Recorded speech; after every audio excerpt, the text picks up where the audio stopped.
Y hoy día es viernes 11 de abril. Hace un mes exacto, el gobierno de José Antonio Kast asumió en La Moneda y lo que nos convoca es justamente mirar ese primer mes.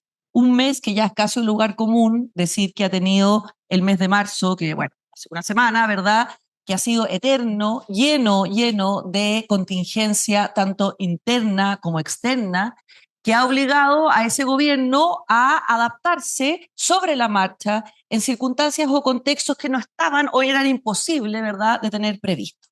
Y por eso entonces, hoy día, junto a dos extraordinarios panelistas, pero mucho más que eso, amigos, vamos a mirar las señales, las tensiones y los escenarios que hemos observado hacia atrás, pero lo que nos interesa más es un poco proyectar. Por supuesto que no somos adivinos, no tenemos el oráculo de Delfo, pero sí hay ciertas tendencias que uno puede mirar, ¿verdad? Ciertos movimientos que uno puede pensar hacia adelante, de manera de poder observar los fenómenos que vamos a vivir durante por lo menos estos primeros meses de instalación. Entonces tengo a mi derecha al rector de la Universidad Adolfo Ibáñez, Francisco Covarrubia, que en otra vida fue comentarista político, ¿verdad? Activo.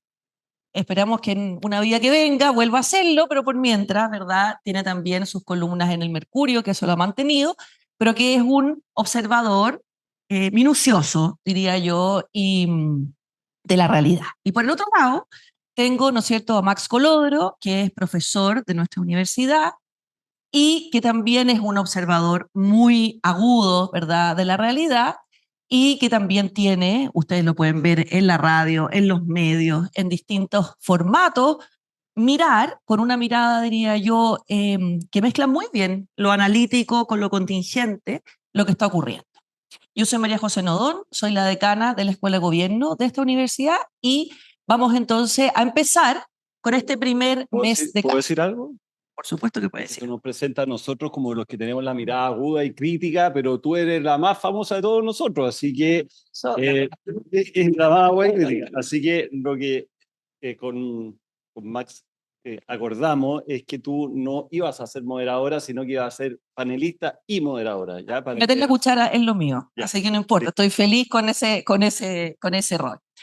Oye, entonces vamos al grano y yo creo que lo primero que tendríamos que mirar es cómo han sido este mes de instalación.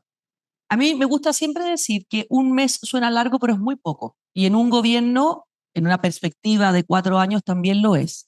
Entonces creo que tiene que ver un poco con la mirada objetiva, con objetivar, que las cosas que podemos decir tienen el peso que tienen, ¿verdad? No son absolutas, no son determinantes y pueden cambiar. Y yo me gustaría partir planteando un escenario. Ustedes después no solamente pueden controvertirlo, si no les parece, y por supuesto aportar su mirada. Yo diría que para observar este primer mes del gobierno de Kast hay que hacer una distinción que es una evaluación política y una evaluación ciudadana, que creo que son dos cosas diferentes. En la evaluación ciudadana, uno, ¿no es cierto?, y esto es más simple quizá, mira las encuestas. Y en esas encuestas lo que hemos visto es que a partir del alza, ¿verdad?, de las bencinas y el asunto del MEPCO ha habido una caída fuerte en la aprobación del gobierno de José Antonio Kast. Y uno podría decir, bueno, eso es un elemento negativo, por supuesto que lo es. Pero yo quiero ponerle una nota al pie y decir dos cosas. Primero, que esa, al menos hasta las encuestas de la semana, la del miércoles creo que fue la última, esa bajada está bastante sostenida, o sea, no ha ido bajando, sino que se ha mantenido. Y se ha mantenido más o menos alrededor del 40%. Unas encuestas le dan 40, otras 42, 43. Me parece que ese 42 o 43 es muy bueno, dado lo que ha ocurrido. O sea, yo hubiera esperado que esa bajada hubiera sido más fuerte, más consistente y que a medida que las personas no solo oyeran que iba a subir la benzina y las cosas, sino que experimentaran en su bolsillo, eso se iba a mostrar. No sabemos si de aquí en adelante eso va a ocurrir, pero hasta este momento creo que si bien hay una baja, esa baja hay que evaluarla de manera más, digamos, elaborada. Y lo segundo, la evaluación política. Este es un gobierno que llegó al poder con un mandato claro, la emergencia, ¿verdad? Una emergencia que tenía 3 áreas fundamentales: migración, seguridad y economía. Y cuando decíamos economía, decíamos plata en el bolsillo, no una cosa teórica, sino que llegar a fin de mes. Y yo creo que eso sí se le ha complicado. O sea, ahí sí que yo veo complicaciones. Complicaciones en la instalación, complicaciones en las comunicaciones, complicaciones también con elementos que vienen de fuera y que no se podían, ¿verdad?, prever, pero que están ahí.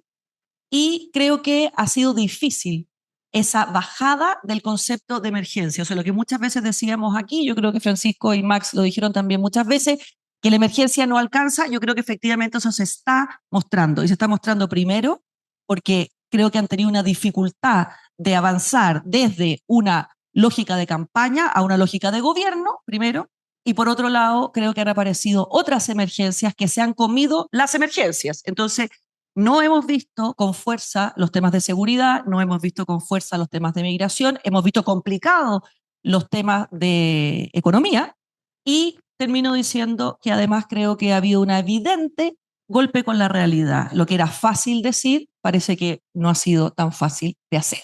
No sé, Francisco, ¿qué te parece? Sí, tú dices que un mes es poco tiempo y efectivamente es poco tiempo, pero de alguna manera los primeros meses marcan lo que son los gobiernos en términos generales. ¿Qué pasó a Boric? Boric, el primer mes fue el que le significó una baja en popularidad y a partir de ahí no pudo recuperarse más. Entonces, sí, un mes, poco tiempo. Acuérdense lo que decía el primer ministro inglés, que una semana es mucho tiempo en política, pero de alguna manera esto se transformó. Alguien dijo una frase que me gustó mucho, que esto no había sido una luna de miel, había sido apenas un martes de pololeo, digamos. Y de alguna manera fue así. Pero la pregunta es, uno puede decir, ¿esto responde a una cosa coyuntural o a una cosa más estructural? Y yo creo que aquí hay un tema estructural y una cosa coyuntural. Y parto por la estructural. En lo estructural a mí me parece que el gobierno se instala con un relato que es el adecuado para un gobierno de derecha, orden y progreso, el lema de la bandera brasilera, ¿cierto? Orden y progreso. Ese es el único relato, digamos, exitoso en los gobiernos de derecha en el mundo. No digo que ahí se agota el relato, pero ese es el punto central del relato del gobierno de derecha. Me acuerdo mucho cuando se discutía respecto a Piñera, el relato y todo. Orden y progreso es la esencia de un gobierno de derecha. Pero se instala bajo ese lema, pero se instala erróneamente bajo un concepto de gobierno de emergencia. No estamos en un momento de emergencia. El país tiene problemas, pero no está en una emergencia. Emergencia es cuando hay un terremoto, emergencia es cuando le tocó a Piñera asumir en una emergencia, emergencia es cuando hay una guerra. Emergencia no es lo que había delincuencia, había problemas, había poco crecimiento económico. Entonces hay una épica de emergencia que parte con un concepto que a mi juicio es completamente errado. Y más cerrado todavía es cuando llega la real emergencia, que es lo que estamos viviendo ahora. Entonces queda descolocado el guión, porque si bien asume en torno a este concepto de orden y progreso, el concepto de emergencia se cae fuertemente. Y se cae además con un agravante. ¿Quién causa la verdadera emergencia? Trump. Y de alguna manera el gobierno tiene una relación con Trump. Si Cast justo antes de asumir fue donde Donald Trump, a una reunión que todavía no sé cuál era qué se trató en esa reunión, digamos. Una reunión completamente inútil y por lo tanto la verdadera emergencia se produce en base a un actor que parece cercano, es decir, de alguna manera está involucrada en la verdadera emergencia. Entonces ahí creo que hay un problema que es bien central para este gobierno. Y a partir de ahí, en el fondo, lo que se genera es como una especie de épica del sacrificio, sobre la cual, digamos, vamos a hacer esfuerzo y en el fondo tenemos que subir las bencinas y tenemos que cortar gastos que a mí me parece que en muchos de los casos están muy justificados. Pero la épica del sacrificio tiene que tener un objetivo final sobre la cual, digamos, la gente le dé la esperanza. ¿Y cuál es digamos, esa épica del sacrificio? ¿Cuál es la contraparte de eso? A mí no me ha quedado para nada claro cuál es el objetivo final de esa épica del sacrificio.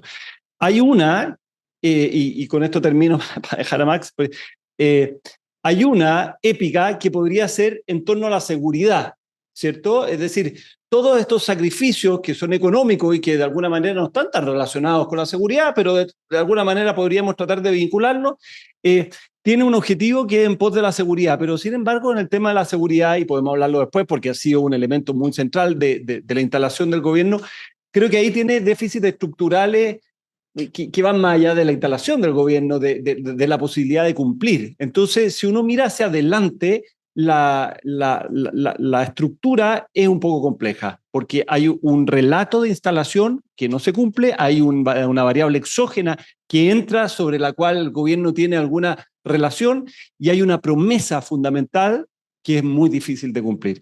Dicho esto, entonces, yo diría que es complejo lo que se le viene al gobierno. ¿Es complejo, Max? ¿O no es o sea, siempre es complejo, eso es así, pero ¿en qué sentido es complejo? ¿Qué variables tú pondrías en la discusión? Muy buenos días en primer lugar. Muchas gracias por la invitación, al rector, a la decana. Un privilegio que me hayan invitado. Es complejo fundamentalmente por algo que a veces se pierde de vista, y es de que hemos tenido un cambio de gobierno muy importante y que representa un punto de inflexión bien sustantivo en la sociedad chilena por muchas cosas, pero lo que no ha cambiado es la lógica estructural del ciclo político. El ciclo político sigue siendo el mismo. La apuesta del gobierno es tratar de alguna manera, poder contrarrestar las inercias propias del ciclo político que estamos viviendo, un ciclo que se inicia, a mi juicio, a partir del año 2010 y que tiene como eje central el fin, el término de los consensos que se construyeron durante la transición a la democracia, particularmente el consenso en torno a la legitimidad de las instituciones y muy centralmente a la legitimidad de la constitución política, que es el tema que nos congregó y que generó la tensión política principal durante más de 10 años. Pero el ciclo político está marcado por otras cosas que son muy importantes. Hay un deterioro económico estructural que es parte de este ciclo. Llevamos 10 años con un crecimiento per cápita, con un PIB per cápita menor a un 1%. 0,8%, 0,8% es el PIB per cápita de la última década en Chile. Bueno, eso marca y define de alguna manera todo lo demás. El deterioro económico, el deterioro social, sobre todo a partir del estallido, se ha multiplicado, desde el estallido se ha multiplicado por 3 la cantidad de familias que viven en tomas y en campamentos. Tomas y campamentos controlados mayoritariamente por los narcos. Entonces, ese es el contexto en el que asume este gobierno, el deterioro en materia de seguridad, el deterioro en materia de descontrol de la migración irregular. Entonces, pensar que el gobierno iba a poder hacer rápidamente, en un mes, cambios sustantivos es no situarse, no haberse situado frente a lo que era el deterioro estructural que ha vivido la sociedad chilena por muchísimo tiempo, por un ciclo de más de 10 años, ya prácticamente 15 años. Entonces, yo creo que eso es el primer elemento a tener en cuenta. Ahora, el gobierno ha tenido problemas comunicacionales y de gestión política durante la instalación, obvio. Y yo no sé si existe algún gobierno que no los haya tenido. O sea, creo que incluso Elwin los tuvo. Me acuerdo que el único ministro que renunció en el gobierno de Elwin, la gente no se acuerda, dice, no, si en el gobierno de Elwin no hubo ningún cambio de ministro, no, sí hubo uno. René Abeliuk tuvo que renunciar producto de una crisis en el momento de la instalación del gobierno. Entonces, los gobiernos tienen, por lo general, momentos complicados en la instalación, hay que ajustar equipos, gente que no tiene experiencia en el sector público, efectivamente se ha puesto mucho énfasis en los errores comunicacionales de la vocera. La vocera no tiene experiencia política, no milita en ningún partido, es una persona más bien vinculada al mundo de las comunicaciones, del arte, de la música, de un programa muy confrontacional y que se hizo famoso precisamente por un estilo muy frontal de debate político. Ha tenido problemas, sí. Ahora, yo creo que el factor estructural, lo nuevo, lo que no estaba contemplado en esta lógica, es el efecto de la guerra en el Medio Oriente, y yo creo que eso marca el antes y el después del gobierno durante este mes. Efectivamente, el golpe del alza de los combustibles es algo muy estructural. La gente vive y ha vivido en Chile con una lógica de que siempre el gobierno nos va a poner un colchón desde la crisis del 2008-2009, desde el manejo que hizo Andrés Velasco el año 2009 de esa crisis económica, de ponerle un colchón de muchos bonos a la sociedad chilena para poder sostener el deterioro provocado por la recesión. Bueno, la sociedad chilena se acostumbró a que siempre hay recursos, a que siempre hay condiciones para poder amortiguar los golpes. Este gobierno tomó una decisión política clave. No hay colchón. Puede que lo haya habido, puede que financiera y políticamente hubiera alternativas al manejo que se hizo. Darle mayor gradualidad al impacto, subsidiar una parte del impacto para que fuera menos profundo el efecto. Pero el gobierno tomó una decisión política que a mi juicio tiene que ver con algo que yo valoro en lo personal. que es transparentar una situación fiscal. Algo que los chilenos no estábamos acostumbrados. Que nos transparenten cuáles son las condiciones reales, que nos digan que no estamos en la prioridad. Yo sinceramente creo que no tenía explicación razonable desde el punto de vista político que le tuviéramos que subsidiar el alza en el precio de las bencinas a los particulares, a los autos particulares. El gobierno hizo lo que tenía que hacer. Le subsidió el precio de la benzina a la gente más modesta, a la gente que anda en transporte público.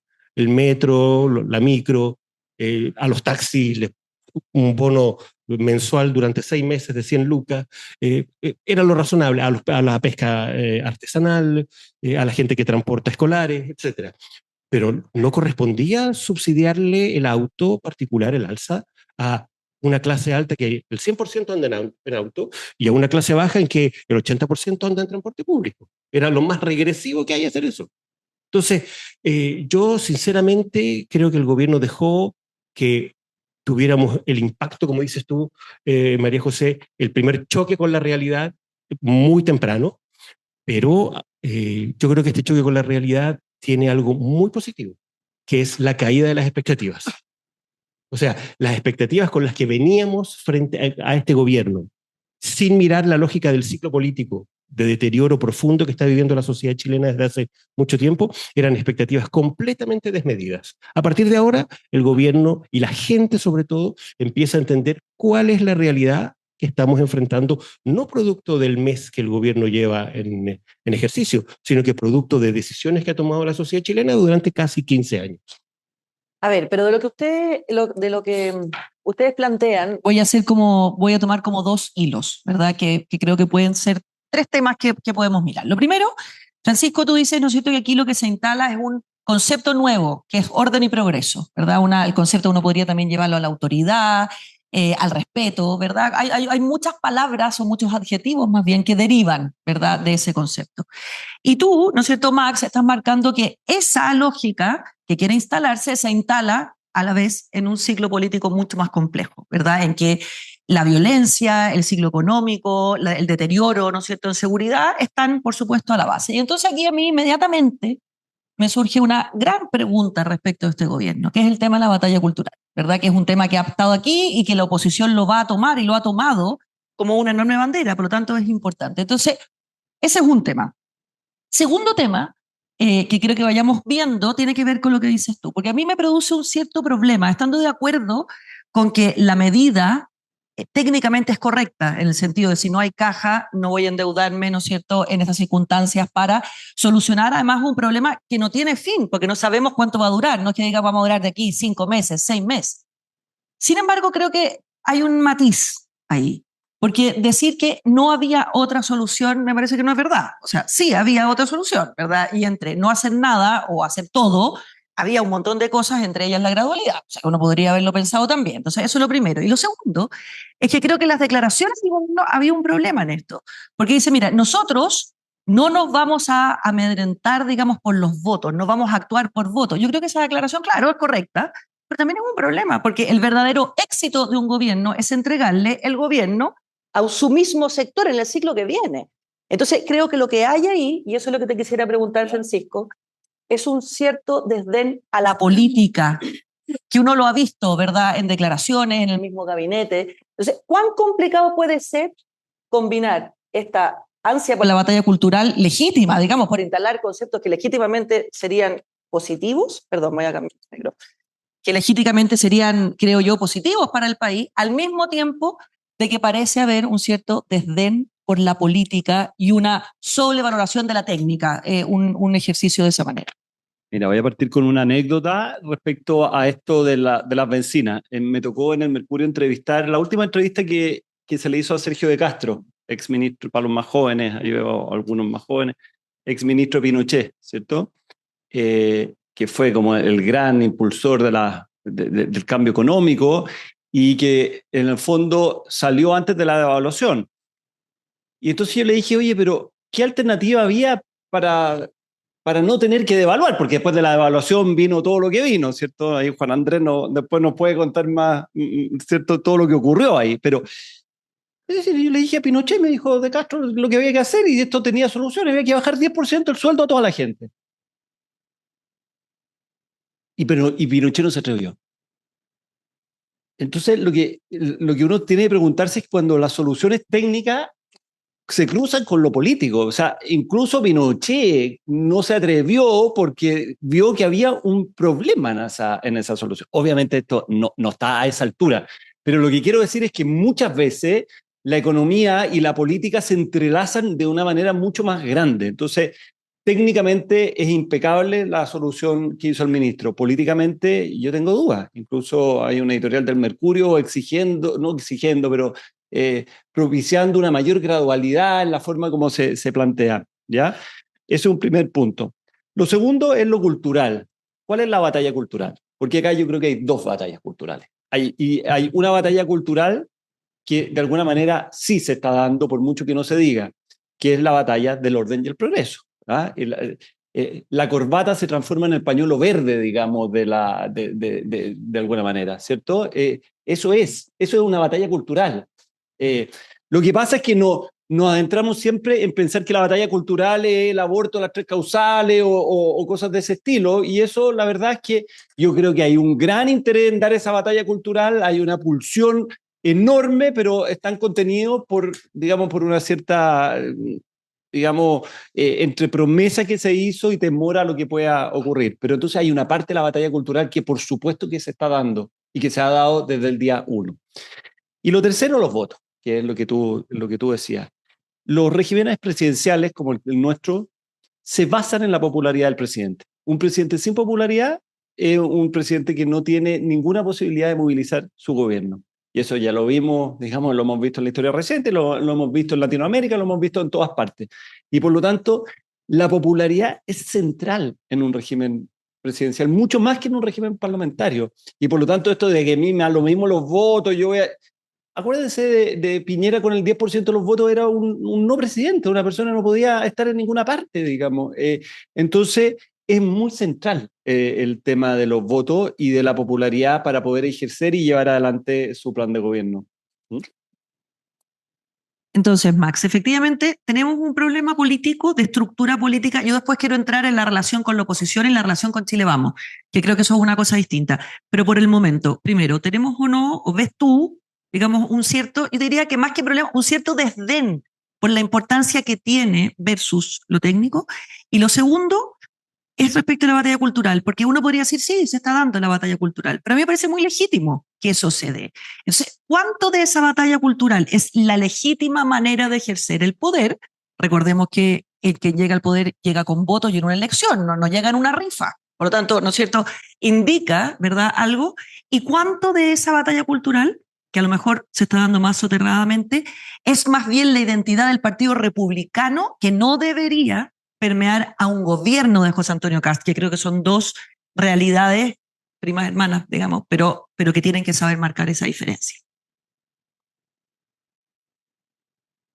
Respecto de lo primero, yo creo que aquí hay todavía una cuestión, de nuevo, de fondo, que no la tenemos clara porque no tenemos cómo tenerla clara a un mes de iniciado el gobierno. No sabemos si este gobierno va a representar y va a marcar un punto de inflexión respecto del deterioro político, entre otros, que ha vivido la sociedad chilena. Es decir, para decirlo de otra manera, no sabemos si este gobierno sigue siendo la solución o sigue siendo parte del problema. Eso no lo sabemos todavía. Uno tiende a pensar, yo tiendo a pensar, que en un proceso de deterioro político como el que ha vivido la sociedad chilena, el gobierno parte, este equipo de gobierno y estos partidos y estas fuerzas políticas parten siendo más bien parte del problema. Son parte de lo mismo. Esa es la realidad. Y por lo tanto, el desafío es pasar de ser parte del problema a ser parte de la solución. Pero eso no ha ocurrido, no ocurre mecánicamente por el solo hecho de que haya un cambio de gobierno. Este gobierno representa partidos políticos, claro, algunos más nuevos que otros, pero son los mismos actores políticos, es la misma clase política, es el mismo sistema electoral, o sea, lo que acabamos de ver en la elección de la presidencia de la Cámara de Diputados, me imagino hablar de eso también, o sea, si alguien cree que en este país hay una socialdemocracia hay una izquierda democrática distinta al PC y al Frente Amplio, bueno, ahí está la izquierda democrática y el socialismo democrático, votando para que Pamela Giles sea la presidenta de la Cámara de Diputados. Los únicos que no votaron por Pamela Giles y que impidieron esa elección fue Mulet, que tiene un problema personal con un sector del oficialismo por razones de la negociación parlamentaria anterior, y un independiente de la bancada demócrata cristiana. Pero todos los militantes, desde la DC hasta el PC, votaron por Pamela Giles. Eso hay que tenerlo claro. Y eso te marca este deterioro de la política, te marca la segunda pregunta que haces tú, María José, sobre la batalla cultural. Hoy día la batalla cultural, afortunadamente, ya no es la batalla por el lenguaje inclusivo y por las identidades de género, que siguen siendo problemas muy importantes. Efectivamente, hay problemas de identidad de género, hay problemas de disforia infantil, eso es cierto. Pero hoy día el problema acucioso que afecta a la mayoría de la gente tiene que ver con las cosas que planteaba Francisco. Hoy día la batalla cultural es la batalla para o por restablecer el Estado de Derecho, el principio de autoridad, el orden público, la seguridad, el funcionamiento de las instituciones, el respeto a la ley, el restablecer el monopolio del uso de la fuerza por parte del Estado y que el Estado tenga legitimidad para poder ejercer ese monopolio del uso de la fuerza. Esos son los temas de la batalla cultural. Y en eso yo creo que este gobierno parte de un punto muy ventajoso. Este gobierno parte teniendo un capital, un activo político extraordinario. ¿Cuál es ese capital y ese activo político? Es el 62% de gente que votó por el rechazo, es el 60% del país que desaprobó la gestión del presidente Boric durante más de 3 años, y es el 58% que votó por Kast en segunda vuelta.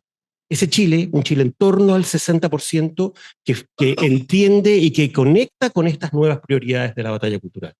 Y yo creo que la preocupación, el temor es que este gobierno no tenga la capacidad para gestionar políticamente a ese 60%, convertirlo en una mayoría sustantiva, consistente, que tenga proyección, que tenga horizonte en el tiempo. Yo creo que ese es el verdadero desafío político de esta administración, el que ese 60% cristalice, se consolide.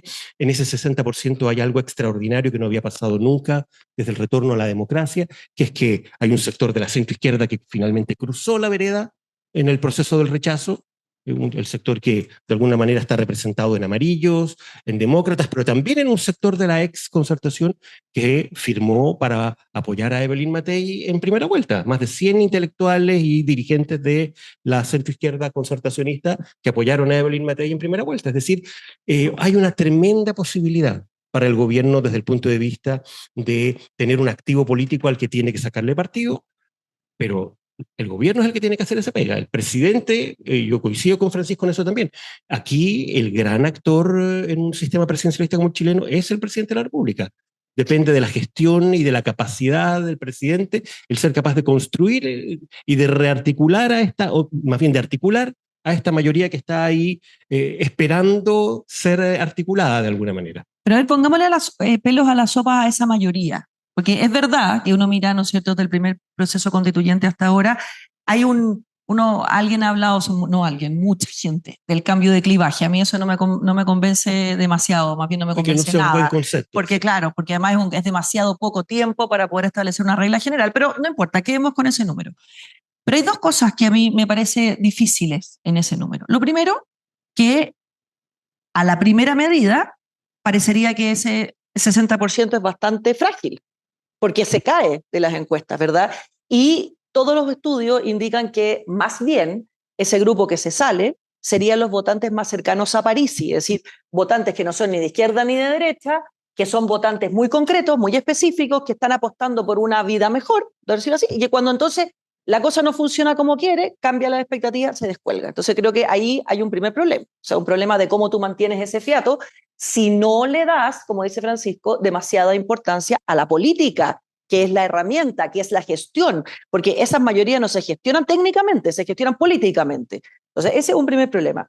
Y el segundo problema, que aquí, Francisco, me gustaría mucho oír tu opinión también, es el problema de la estructura, porque aquí el gobierno entró, ¿no es cierto?, o sea, ganó una elección, y durante esos 3 meses por una parte se intentaron aplanar las expectativas, que eran muy grandes, y por otra parte el discurso buscó ampliarse, incorporar personas, caras, tonos, discursos, ¿verdad?, que buscaron decir, mira, este ya no es el gobierno que triunfa el Partido Republicano, este es el gobierno amplio.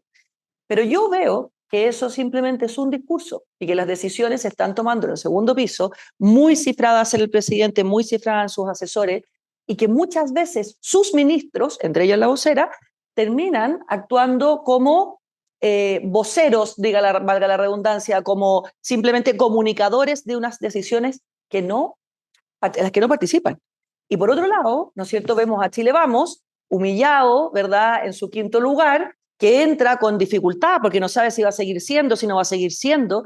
Y ese concepto del fuego amigo, otro concepto, no sé, todos estos días, yo creo que mucho tiene que ver también con una articulación de una coalición que no es, que es más bien una alianza, que es más bien un acuerdo, como queramos decirle, pero que no está dejando tomar roles en el poder, digamos, a los que deberían estar. Y eso yo veo que hay esas dos debilidades, o sea, cara ciudadana y cara a la integración de otras voces u otros partidos en el gobierno.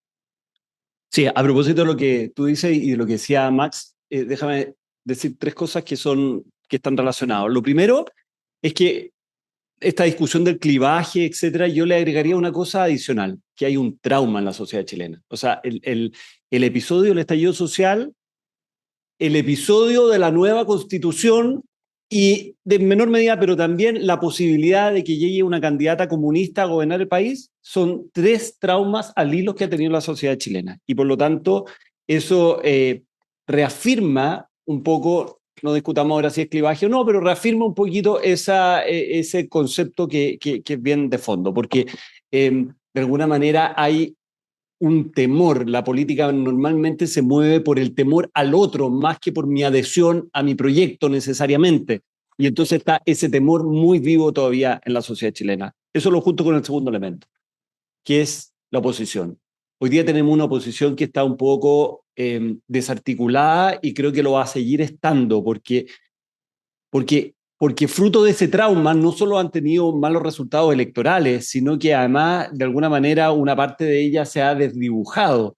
Esa oposición, además, que tuvo una actuación, digamos, lamentable en el gobierno de Piñera y que hoy día muchos ya lo asumen, lo reconocen y se avergüenzan, pero usaron ya como esos programas de televisión que uno podía usar un comodín, ¿cierto? Llamar la llamada telefónica, ya usaron el comodín, que es el comodín de la desestabilización, el comodín de tratar de sacar al presidente en ejercicio.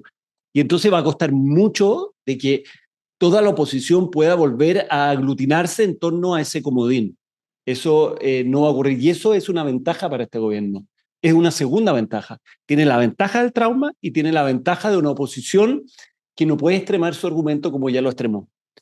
Y entonces, frente a ese escenario, voy al tercer elemento, que es quién toma las decisiones políticas en el gobierno. Y fíjense que hay una paradoja. ¿Quiénes han sido los puntales en este primer mes del gobierno? Dos políticos semijubilados, ¿cierto? Uno de Chiloé y otro de Temuco, y yo me lo imagino así con poncho, digamos, y botas de goma bajo la lluvia, tomando mate, ¿cierto? Que silenciosamente, sin aspaviento, han logrado recomponer. Los dos, recomponer, digamos, la relación política. Los dos son bastante representativas del alma de Chile Vamos, ¿cierto? Es Chile Vamos en la esencia, no es el Partido Republicano. Y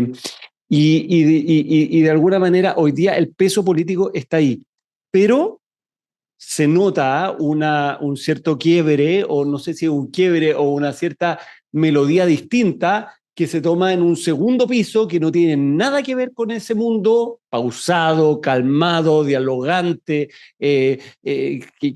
con un grupo que quiere hacer esa batalla cultural, que reitero, no la batalla cultural digamos, de la identidad de género, sino que la batalla cultural de las corbatas, digamos, y el zapato lustrado. Eso creo que hay un germen para el gobierno de dos almas, digamos, en las famosas dos almas, que en todos los gobiernos aparecen las dos almas, pero de alguna manera están esas dos almas. El alma de Chile Vamos, representada en Alvarado y García Ruminot, y el alma, digamos, refundacional, representada en Irarrázaval, en Valenzuela, en otros que están ahí. Pero esto suena como a... Historia conocida, ¿verdad? O sea, la historia no es igual, pero rima. Y aquí el problema es que si las filtraciones de prensa, pues lo que voy a decir es filtración de prensa, simplemente es verdad, vemos una tensión fuerte, porque lo que la prensa ha dicho es que a la hora, por ejemplo, de tomar las medidas del MEPCO, los dos políticos estaban en contra de cómo hacerlo y no fueron oídos. Al contrario, a la hora de presentar la ley miscelánea, los dos políticos habrían influido en no presentarla inmediatamente. Uno podría pensar, a ver, aquí estamos aprendiendo o no, ¿verdad? Esa es una primera pregunta respecto de Chile Vamos. Y la segunda, que creo que es un hilo que tenemos que tomar, es que no podemos obviar lo que pasó hace 2 días o un día en la Universidad Austral. ¿Verdad? Y entremos en eso después con cuidado, pero pensando en lo que dices tú, Francisco, en el trauma, pensando en el que la oposición ya ha extremado, digamos, el argumento, ha surgido a raíz de eso, y esto uno así te le vamos, y esto hacia la oposición, como una pregunta de si ha revivido o no la violencia política, ¿verdad? Que nosotros la tuvimos dormida durante 4 años. Entonces, esas dos preguntas, Max. Por un lado, ¿cómo ves ese equilibrio en la política, Chile Vamos, estos dos ministros y, ¿no es cierto?, el gobierno? Y por otro lado, si a pesar del trauma hay energía todavía para reavivar la llama de la violencia política. Respecto de lo primero, yo coincido con lo que han planteado ustedes y sobre todo Francisco ahora último, es decir, los gobiernos tienen tensiones, tienen matices, tienen diferencias que en el fondo lo que terminan por expresar muy rápidamente son lógicas de poder. Y eso ha pasado en todos los gobiernos desde la Concertación en adelante. Estos matices y estas diferencias entre distintos sectores que están en el gobierno tienen que ver con lógicas de poder. Sí, o sea, con todo. No hay gobierno donde eso no ocurra. En algunos se nota más, en otros se nota menos, pero el hecho concreto es que eso existe. Yo creo que efectivamente hay un núcleo más ideológico, más doctrinario en el segundo piso, más refundacional o restaurador, conservador, restaurador. Y Chile Vamos tiene posiciones claves en el comité político, pero efectivamente está sometido a una disputa. El que va a tener que administrar esa disputa es el presidente de la República. Inevitablemente, siempre es así. Y yo espero, sinceramente, y creo que el desafío político del presidente de la República no es solo administrar la contingencia, si es la opinión en Palmepco o la opinión para la ley miscelánea, sino ir siendo capaz de construir una identidad común a estos matices y a estas diferencias que permita proyectarse en el tiempo, que permita encarar con una perspectiva y con un horizonte las próximas elecciones que afortunadamente vienen recién en octubre del año 28, las próximas, las primeras. Entonces, el gobierno tiene tiempo, pero esa pega, si no la hace, va a terminar en una situación de mucha tensión interna, de mucha fragmentación, de muchas peleas, de mucho desacuerdo. Va a depender de la capacidad política y de la voluntad y de la visión política del presidente para poder no solo administrar, sino que también ir construyendo algo que pueda proyectarse en el tiempo. Respecto de la oposición, Francisco dijo algo que es clave aquí, el tema de los traumas de la izquierda.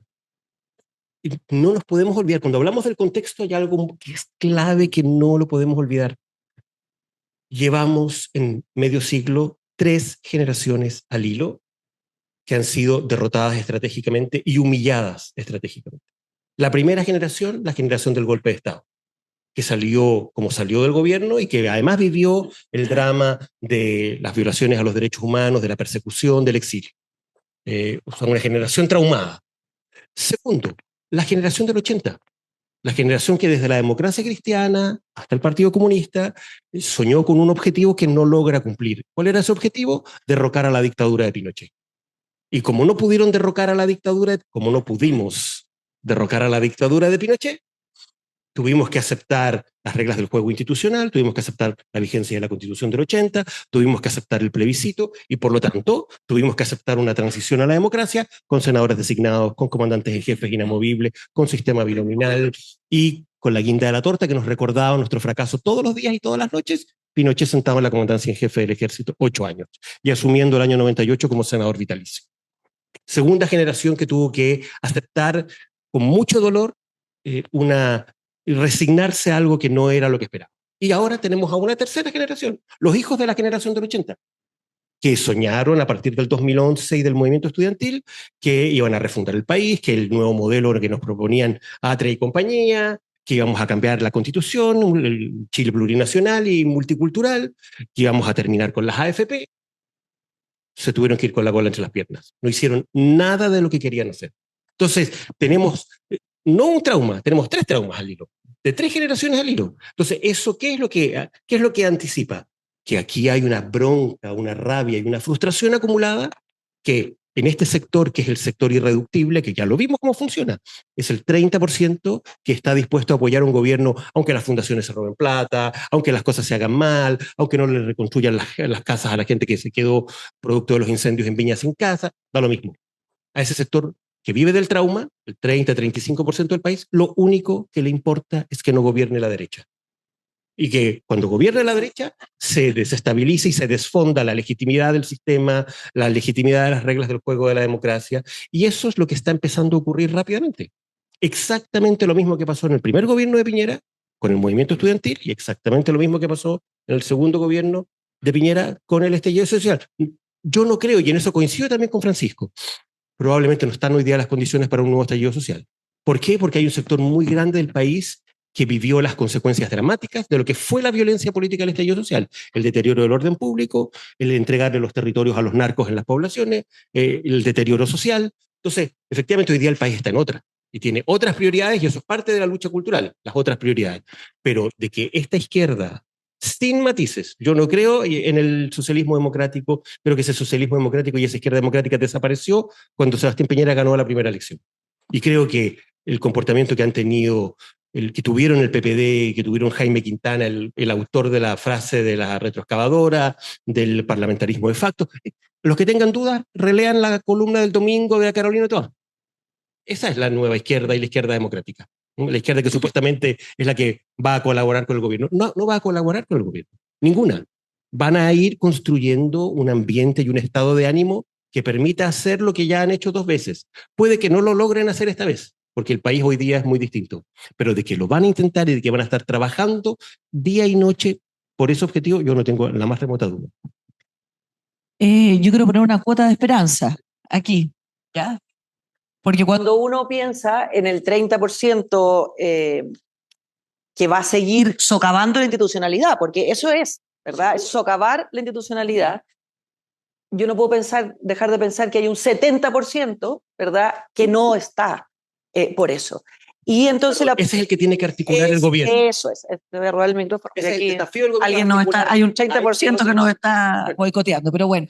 Entonces, la pregunta es ese 70%, ¿verdad? Y la capacidad política, que ya la hemos visto. Pero quiero que antes de pasar el micrófono al público, que me imagino que puede tener muchas preguntas, hagamos un zoom justo mirando eso en lo que ocurrió con la ministra Lincoln. Porque nosotros ahí vemos al 30%, ¿verdad? Por una parte, evidente que tiene a la ministra, voy a decir la palabra, secuestrada, no retenida, secuestrada, ¿verdad? Que ejerce, ¿no es cierto?, una fuerza física, que para mí es el principal retroceso civilizatorio, que tanto le gusta ese concepto, ese 30%, esto es, ¿verdad?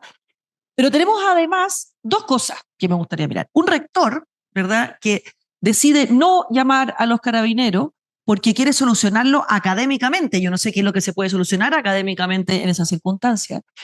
Y tenemos, ¿verdad?, por otro lado, un gobierno que sale con mucha fuerza, con una puesta en escena pensadísima, ¿verdad?, con un presidente que dice la frase y le dijeron, ándate a la chucha, y lo dice así, porque para que tenga toda la fuerza que no pueden tener si no lo dice. Y entonces uno ve clarísimamente esa tensión, ¿verdad? O sea, ese 30% y este intento por atraer al 70%. Entonces, la pregunta para los dos, ¿cómo vieron esa puesta en escena, ¿verdad?, ante un riesgo que existe? Y si el gobierno fue capaz de administrar políticamente eso a su favor o no. Ya, yo voy a partir con un matiz porque yo no creo que el 30% quiera desestabilizar el país. a lo menos diría que hay una mitad de ese 30% que estuvo subyugado, que fue indistinguible de lo más duro en su momento, en el estallido social y todo, pero que yo creo que tiene convicciones democráticas. Y por lo tanto también parte del gobierno es ver cómo puede, de alguna manera, no sé si entrar en diálogo, pero generar primero la disputa entre ellos y lo segundo es reafirmar esa convicción democrática. Entonces, si yo tuviera, esto es arbitrario, por supuesto, los porcentajes que estamos poniendo, pero si yo tuviera que decir quiénes quieren socavar la institucionalidad, el Partido Comunista sin duda y una parte importante, casi mayoritaria del Frente Amplio. Y grupo anarquista, el Profertés y otros que digamos que puedan estar por ahí. Pero ahí me suman 15%. Y hay ese otro 15% traumado 3 veces, como dice Max, y que, digamos, con problemas de identidad política que no saben si es que tienen que estar a un lado o al otro. Yo creo que eso es muy relevante, asumir ese factor. Ahora, respecto de lo de la ministra Lincolao, bueno, más allá de lo condenable del hecho, por supuesto, y de la reacción bien insólita del rector, que además se ha paseado por todas las radios y todo. Más bombo de lo que hizo, exactamente. Está como en su minuto de fama, además, el rector. No, fue obviamente lamentable, pero a mí me parece que la puesta en escena es lo mejor que ha hecho comunicacionalmente el gobierno de acá. Lo mejor que ha hecho el gobierno de Cáceres es la puesta en escena que hizo a las 11 de la noche de ese día, lunes o martes, ¿qué fue? Sí, martes. ¿Por qué? Porque identifica un enemigo, porque victimiza a una ministra, y creo que también la ministra también se ha paseado por toda la radio y por lo tanto también se va a transformar en una actora política, actriz política importante de los próximos tiempos. Mucha gente no la conocía y ahora todo el mundo la conoce, etcétera, pero aparece victimizada con justa razón, porque fue una víctima, pero al mismo tiempo es muy importante para los gobiernos sindicar a un enemigo. La presidenta Bachelet tenía a los poderosos, digamos, Piñera nunca logró determinar quién era su enemigo, ¿cierto? Y eso fue parte de su problema. ¿Es bueno para la política chilena tener amigos y enemigos? No, es malo, por supuesto, pero la polarización forma parte central de la política. Eso ha sido siempre así. Y en esa polarización es muy importante decir quiénes están conmigo y quiénes están contra mí, quiénes están a favor de la víctima y quiénes están a favor de los victimarios. Así que a mí me parece que ahí hubo una buena puesta en escena comunicacional. Max, yo también pensé que la ministra Lincolao va a ser nuestra nueva Bachelet, así como el tanque de la ministra Bachelet va a ser el agua de la ministra Lincolao. ¿Cómo lo viste tú? Quiero partir haciendo también un comentario respecto de lo que plantea Francisco sobre que efectivamente en este 30-35% hay un sector que uno puede considerar de convicciones democráticas. Yo creo que eso es cierto cuando uno está con ese sector en el living de su casa, conversando, tomándose un traguito y hablando sobre el planeta y sobre valores y convicciones. Pero a la hora de los cubos, ese 30%, cuando ve a los estudiantes salir a la calle, marchar, enarbolar banderas que supuestamente tienen que ver con derechos sociales y terminar tomándose y vandalizando los colegios, vandalizando el metro, haciendo un estallido social o un movimiento estudiantil como el que hubo el año 2011, la gente no se acuerda lo que fue el movimiento estudiantil. El grado de violencia que hubo, la cantidad de colegios vandalizados, de clases perdidas en universidades y en liceos el año 2011. A los que no recuerden el detalle de eso, les recomiendo el libro de Daniel Mansuy sobre la generación de la inocencia. Él hace un recuento muy preciso y muy detallado de lo que fue el inicio del movimiento estudiantil. Entonces, creo que a la hora de los cubos, el socialismo democrático, efectivamente, cuando ya la gente está en las calles, no se atreve a tomar una posición distinta. Ese es el drama, y eso tiene que ver efectivamente con una falta de convicción y de identidad política. Yo estoy de acuerdo, y también con ser parte del trauma, en definitiva. Respecto de la ministra Lincolao, yo creo que fue una demostración de esto que estamos conversando. Hay un sector que lo que va a ir haciendo es incrementando, operar con una lógica incremental el desarrollo de las manifestaciones, hasta que haya situaciones de violencia que generen lo que ellos quieren generar, que es que haya inevitablemente en algún punto un caso de abuso de derechos humanos, un caso de abuso policial, para convertir a este presidente en lo mismo que hicieron con Sebastián Piñera, en un violador a los derechos humanos. O sea, inevitablemente en la medida en que las movilizaciones vayan teniendo un carácter incremental y se vayan haciendo cada vez más violentas, va a terminar ocurriendo un incidente donde algún estudiante o alguna persona va a terminar herida, si es que no algo peor. Eso va a ocurrir inevitablemente. Y cuando eso ocurra, ese mismo día, José Antonio Kast pasa a ser de nuevo un violador a los derechos humanos. Entonces, yo creo que en esto no hay ninguna sorpresa. Yo creo que nadie puede sorprenderse de lo que estamos viendo. La pregunta es, de nuevo, ¿cómo reacciona este gobierno? Efectivamente, el gobierno de Sebastián Piñera no tuvo capacidad de reaccionar adecuada y correctamente a ese fenómeno, entre otras cosas por una razón muy simple, porque cuando viene el estallido social finalmente el 18 de octubre del 2019, el 70% del país estaba apoyando la violencia. Ese es el drama que tuvo que enfrentar Sebastián Piñera. Y el 70% del país no le importó que se quemara el metro y que se estuvieran vandalizando los colegios y saqueando los supermercados y quemando iglesias. Entonces, hoy día efectivamente la opinión pública mayoritariamente está en otra. Entonces el gobierno tiene que aprovechar eso, y yo creo que coincido con Francisco también y con ustedes. El gobierno aprovechó bien la oportunidad que le dio este incidente del día martes, pero el gobierno tiene que estar preparado y tiene que hacer una pega de...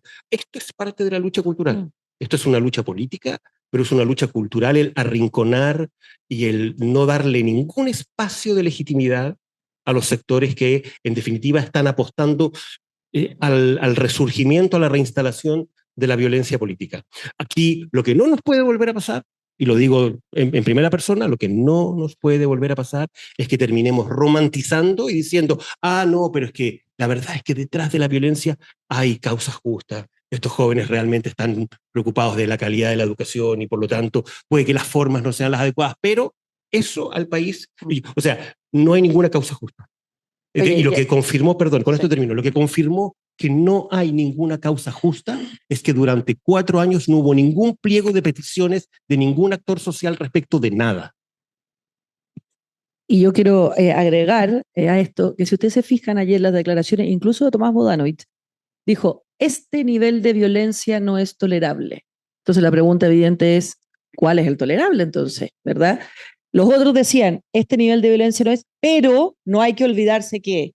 Entonces, claro, la batalla cultural quizá está en, no hay ninguno, no hay comas, ¿verdad?, para esto. Vamos a hacer mover el micrófono y vamos contestando las preguntas. Señales, con el título. Quiero enfocarme en mi pregunta en señales que están pasando. Hace pocos días atrás hackearon la cuenta del presidente de Twitter. Salió en todas partes. Mi pregunta es, y sumar una tercera batalla cultural que es la tecnología. ¿Y cómo podemos, como empresa, como academia, como gremios, disminuir el gap que tenemos como país y que se nos vea de afuera como ventaja competitiva, como visión y hoja de ruta de largo plazo? Y cómo las artes liberales podemos ayudar, porque esto no es técnico, esto no es legal, esto es integral. Esto es filosofía, esto es política y es economía, porque termina repercutiendo en las lucas, desde un privado que hace clic hasta un presidente de cualquier país. Eso, cómo desde las artes liberales podemos aportar y que esta hoja de ruta de largo plazo se disminuya. Yo creo que es fundamental. La formación en artes liberales, y aquí podríamos hacer que Nils conteste, en verdad, sería le va a pasar el micrófono a Nils. Yo voy a hacer simplemente voy a poner un marco. La formación en artes liberales es una formación intelectual, es una formación humana y es una formación para la ciudadanía. Y yo creo que la principal eje está en entender qué es realmente la libertad. Si nosotros entendemos que la libertad es hacer todo lo que yo quiero, entonces, bueno, se justifica, por supuesto, lo de la ministra Lincolao, por ejemplo. La libertad, ¿no es cierto?, supone reflexión, supone pensamiento crítico, supone ponderación de los argumentos, supone estándares intelectuales, ¿verdad? Y desde ese lugar, yo, por supuesto, puedo tener legítimas formas de vida o legítimas decisiones. Entonces, creo que esa capacidad que entregan las artes liberales, de ese sano escepticismo, de esa capacidad reflexiva y de ver en el otro no un contendor, sino alguien que puede alimentar la reflexión sobre mis creencias creo que es fundamental como un habilitador para la democracia. No solo para la democracia, también para la vida buena, pero para la democracia también. No sé, Nil, si tú... Sí, obvio. Quiero comentar algo. A mí me parece súper interesante y súper atingente esa pregunta por lo siguiente.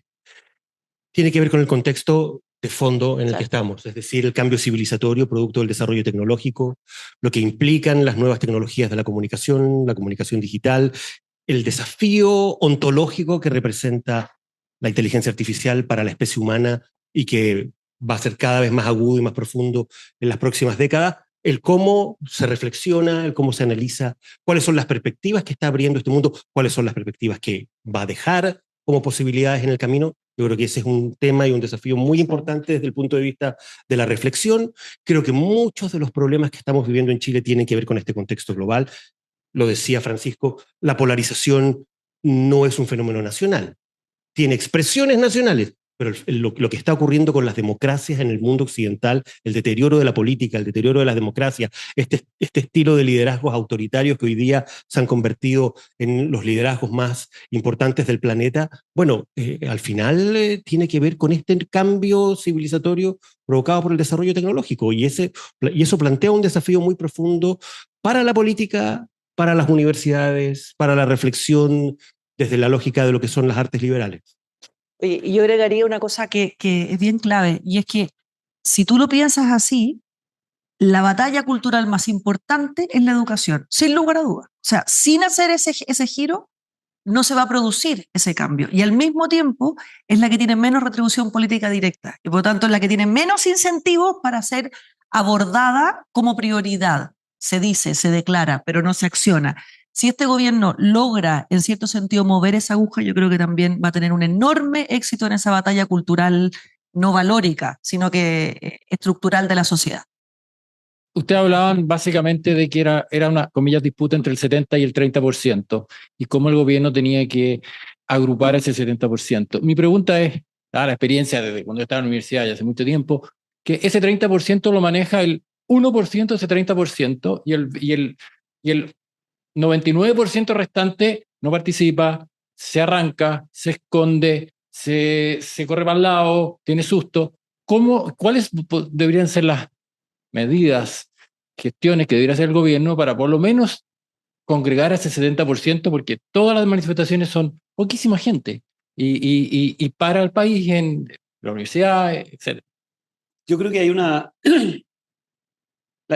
Voltaire decía que conozco al pueblo, cambia en un día, ¿cierto? La gente es muy volátil y también relacionando con el concepto de las artes liberales, ¿cierto? Lo que buscamos, ¿cierto? Con las artes liberales es precisamente reflexionar sobre el ser humano, y el ser humano es complejo, y como es complejo tiene temores y tiene contradicciones permanentemente, etc. Entonces, frente a ese escenario, a mí me cuesta pensar en grupos que sean muy monolíticos, porque además hoy día tenemos una cosa distinta, precisamente a propósito de lo que decía Max respecto a las tecnologías. En el pasado habían como, ¿cómo decirlo? Como paquetes completos que uno se compraba como identidad de vida. Estaban los católicos, que eran demócratas cristianos, que veraneaban no sé dónde. Estaban los radicales, que eran masones y que iban al club radical. O sea, eran paquetes de vida mucho más definidos, eran una especie de clúster mucho más claro. En cambio, ahora tenemos una cosa que es mucho más de selectiva en determinados puntos, entonces se producen cruces que son mucho más grandes. Entonces, ese 70% estoy seguro que mayoritariamente es pro, digamos, liberalización del aborto, y puede ser muy partidario de, digamos, medidas de orden muy fuerte.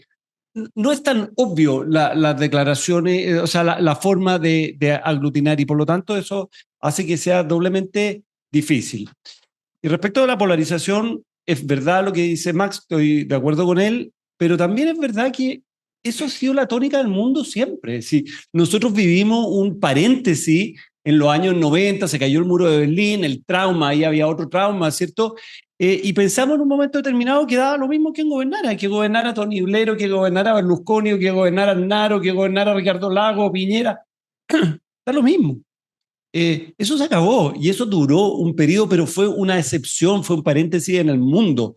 Y entonces, de alguna manera, hoy día hemos vuelto a circular en el mismo eje que ha vivido la política desde siempre, y eso también las artes liberales nos ayudan a ver, porque si leemos La República de Platón, y Marx el filósofo aquí, pero vemos cómo la democracia se degrada, cómo esa gente ordenada de repente se desordena, cómo el pueblo se transforma en una muchedumbre y cómo aparece siempre alguien que viene con la solución mágica, que dice, bueno, yo voy a poner orden, y Platón dice, y inicialmente sonríe a todo el mundo y después se transforma en un tirano. Entonces, lo que estamos viviendo hoy día no es muy distinto a lo que se ha vivido históricamente, pero sí es muy distinto a ese periodo de, no sé si 20 o 30 años que nos tocó vivir, que nos tocó a nuestra generación vivir, y sobre la cual estamos como de alguna manera siempre añorando volver atrás, y que no va a volver nunca más. O será otro periodo, digamos, en el 3500, digamos, de una coyuntura que se dio particular. Yo quería comentar sobre este tema de la violencia, de que todavía haya gente que justifique la violencia. Yo creo que la violencia es un valor que hay que castigar y no aceptarlo, porque el que haya dentro de la sociedad gente que diga, sí, esta violencia, pero pueden haber cosas detrás, que pueden tener razón, que son niños. Yo creo que hay que ser categórico en el sentido de la violencia, no. Conversemos, dialoguemos y negociemos, pero violencia no. Yo estoy súper de acuerdo, pero completamente de acuerdo. O sea, Creo que quién podría notarlo, ¿verdad? Pero creo que aquí hay un problema no solamente cultural, que hemos visto, hay un problema de incentivos. O sea, los seres humanos sí nos movemos por incentivos. Y hoy día el precio por un acto de violencia es muy barato. Es muy barato. Entonces, cuando nosotros ayer vimos todos los videos en que a cara descubierta se veía perfectamente quiénes eran, y hoy día ya estamos con que va a pasar mucho tiempo porque entonces es muy difícil identificarlo, entonces yo creo que hay que subirle la apuesta. Y ahí, ¿no es cierto? Este gobierno ha planteado una serie de medidas que tienen que ver con perder derechos sociales, que tienen que ver con sanciones específicas, que yo creo que también tienen una contracara muy compleja. No creo que sea una decisión simple. Pero sí creo que en la práctica no solamente hay que cambiarla culturalmente muy lento, sino que hay que subir la apuesta de lo que tú, del riesgo y del peso de lo que tú haces. Estoy completamente de acuerdo. El tema de los incentivos es una cuestión clave y sería muy lamentable que este primer caso grave de violencia política termine de nuevo sin que se sepa claramente quiénes son los autores y sin sanciones a eso. Ahora, hay un tema mucho más de fondo. Esta es una sociedad que desde hace ya mucho tiempo romantizó y relativizó la gravedad de la violencia. Y ese problema no es de los jóvenes, ese problema es de los adultos. Fueron los adultos los que relativizaron y romantizaron la violencia de los jóvenes y particularmente de los niños en los colegios. Y eso nos llevó a aceptar que se nos impusieran determinadas agendas de cambios y de políticas públicas, a aceptar que se nos impusiera por la vía de los hechos, con la pistola sobre la mesa, un proceso constituyente, y el sistema terminó teniendo que aceptar eso porque la otra alternativa era derrocar al presidente de la República. Entonces, ese es el problema de eso. O sea, ¿queremos volver a establecer las líneas rojas y a fijarlas de nuevo? Hagámoslo, hagamos ese esfuerzo, tenemos que hacerlo, pero nos va a costar mucho, porque este problema no tiene que ver con los jóvenes, este problema tiene que ver con que los adultos fueron capaces. Yo me acuerdo, ayer mostraban de nuevo en la televisión la imagen de Música, sí, María Música, carro de agua a la ministra de Educación. El país destinó eso. Realmente, o sea, cuando uno se acuerda, no hubo un acto de repudio nacional de todos los sectores a que una joven adolescente le tirara un carro de agua a una ministra. Me acuerdo una escena que no vi anoche, cuando el ministro Felipe Bulnes fue semi-secuestrado también en la sede del Congreso Nacional, ¿se acuerdan? Cuando Guido Girardi era presidente del Senado y dejó que los jóvenes ocuparan el Senado en Santiago, y el ministro Felipe Bulnes terminó en el suelo, producto de una escaramuza. Bueno, el país destinaba estas cosas, y había un sector que la justificaba abiertamente. ¿Y para qué decir lo que empezó a ocurrir a partir del estallido social? Entonces, ahora queremos poner freno y marcha atrás y empezar a restablecer las líneas rojas. Me parece estupendo que la sociedad chilena haga este esfuerzo, pero ese esfuerzo va a costar algo. Cuando tú ya romantizaste y relativizaste algo que no puede ser relativizado, y en eso yo estoy completamente de acuerdo, en la diferencia que tiene nuestra polarización, con la polarización que se ve en Estados Unidos, con la polarización que se ha visto en otras partes, es que los demócratas cuando pierden las elecciones no tienen el deseo de incendiar su país. Aquí hay un sector que sí tiene ese deseo. Pues ¿cómo no vamos a querer quemarlo todo? Bueno, los otros, y esta mayoría del 60, no creo que sea del 70, me atrevo a decir más bien del 60, el del 70 del rechazo y de la desaprobación al gobierno anterior. Va a tener que ser una pega muy dura, muy consistente, y en primerísimo lugar esa pega la tienen que hacer las autoridades políticas, y en primer lugar el presidente de la República en un régimen presidencialista como el nuestro. Francisco. Sí, creo que es súper complejo cuando se relativiza qué es la violencia, porque creo que uno de los aspectos más centrales por las cuales en el fondo vivimos lo que vivimos fue decir, bueno, hay cosas que son violencia que la verdad que no son violencia, pueden ser injusticia. O sea, cuando decían, bueno, la violencia responde a la violencia del modelo económico o la violencia responde a la violencia de la desigualdad. No, es que, señor, eso no es violencia, eso es otra cosa que puede estar muy mal, pero no es violencia porque cuando extendemos la concepción de qué es lo violento, entonces, bueno, digamos, la Molotov es una forma más de violencia que se contrapone a otra forma de violencia y ahí legitimamos todo. Entonces, a mí me parece que uno de los aspectos muy centrales es marcar muy claramente que la violencia está acotada exactamente a lo que entendemos por violencia. Y toda la periferia son otros problemas, son otras cosas, son otras injusticias, pero no es violencia. Eso me parece que es muy central. Y lo segundo, para poner una cuota de esperanza, yo en general soy bien escéptico por la vida, digamos, pero hay una cuota de esperanza que creo que la reacción que hubo respecto a la ministra, y aquí yo sí soy escéptico en el altruismo de esas reacciones, sino que creo que en general las reacciones fueron muy marcadas porque los políticos leen a la sociedad y al leer a la sociedad se dan cuenta que hoy día no estábamos para festinar como con la María Música, sino que en el fondo esto era realmente que a la gente le iba a molestar profundamente. Creo que este momento hay que aprovecharlo y por eso me parece que el gobierno logra aprovechar ese momento y esto es una cosa que tiene que, digamos, alimentar diariamente. Bueno, vamos a terminar. Quedan por lo menos, no sé, muchísimas más preguntas o cosas, pero hablamos de señales, de tensiones y de escenarios. Y creo que en un mes más, en 2 meses más, podremos, ¿no es cierto?, estar en esta misma conversación viendo cómo evolucionan, ¿verdad?, esos asuntos que nosotros hemos hoy día puesto. Ahora, así como Francisco dice que él va a dar una cuota de esperanza y Max también, yo también. Y entonces creo que la cuota de esperanza nace por la responsabilidad personal. Yo creo que es muy fácil atribuirle a los otros que lo tienen que hacer bien, a los otros lo que tienen que, digamos, que lo vamos a evaluar, pero se nos olvida muchísimo, y esto sí tiene que ver con las artes liberales, que cada uno es protagonista de lo que está ocurriendo. Y la posición que nosotros tengamos, lo que nosotros decimos, la fiebre que le pongamos a los errores, o al revés, ¿no es cierto?, en la chaya que le pongamos a los éxitos, ni una de las dos me parece, creo que también contribuye. Entonces, esto es, yo creo que aquí hay una batalla cultural que es volver a decir y a recordar que un país se construye entre todos, no se construye unos pocos y los otros estamos mirando para ver si lo hicieron bien o lo hicieron mal. Así que muchas gracias por estar aquí esta mañana. Los esperamos en 2 viernes más con otro tema de actualidad en contexto.